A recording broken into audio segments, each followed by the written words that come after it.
With Donald Trump refusing to comment on whether he will voluntarily leave the White House should he lose in November, it brings up questions of whether that can really happen and if it can be prevented. During his interview with Chris Wallace that was aired on Fox News on Sunday, he was asked whether he would accept the results of November's election, should he lose. "I have to see. Look. I have to see," he said. "No, I'm not going to just say yes. I'm not going to say no, and I didn't last time either." In 2016, Trump was asked at a debate with Democratic candidate Hillary Clinton whether he would abide by the will of the voters. He responded he would keep you in suspense.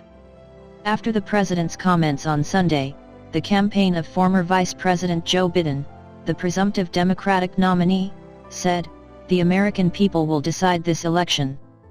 And the United States government is perfectly capable of escorting trespassers out of the White House."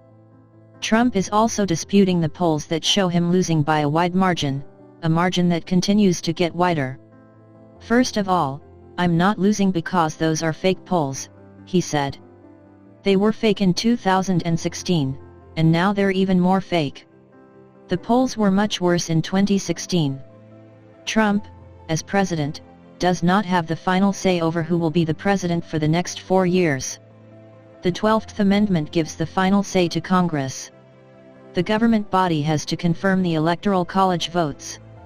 Members of the House and Senate meet on January 6 in the House chamber, and this includes newly seated Congress members. They conduct the official tally of electoral votes. The Vice President presides and announces the results. Trump could refuse to let Mike Pence take part or could bypass Congress and take it to the Supreme Court, making it a legal battle. This is what happened in 2000 between former President George W. Bush and former Vice President Al Gore. The Supreme Court, with a conservative majority, stepped in to resolve it and declared Bush the winner. However, that was a question of whether hanging Chad votes should count. Florida was the deciding factor in the election results. It was a much different scenario than a win in several states being contested. Constitutional law expert Jonathan Turley explained, "All candidates have a right to contest results in federal court. It's not up to the candidate to decide if an election is valid. It's not based on their satisfaction or consent. They have every right to seek judicial review.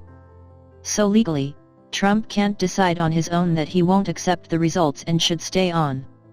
But if he refuses to leave the White House, he couldn't govern on his own and needs the executive branch and the military to follow his lead." On January 20, 2021, however, the military is no longer required to be loyal to him. If he stayed in the White House beyond Inauguration Day, courts would begin to weigh in, and it's doubtful he would win.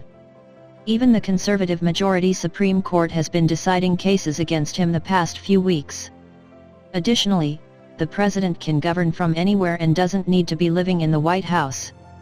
At that point, he'd just be a squatter. Whether or not he left the building wouldn't matter. To prevent any of this from getting that far, legislation could be set at this point. However, Trump would be able to refuse to sign it into law. With enough support, however, the bill would have a majority and wouldn't need his approval. Still, this all deals with public opinion. Perhaps the larger question is, once he knows the will of the people and that he is not wanted, would he still fight it? Or would he create an excuse for why he needs to leave just to try and save face?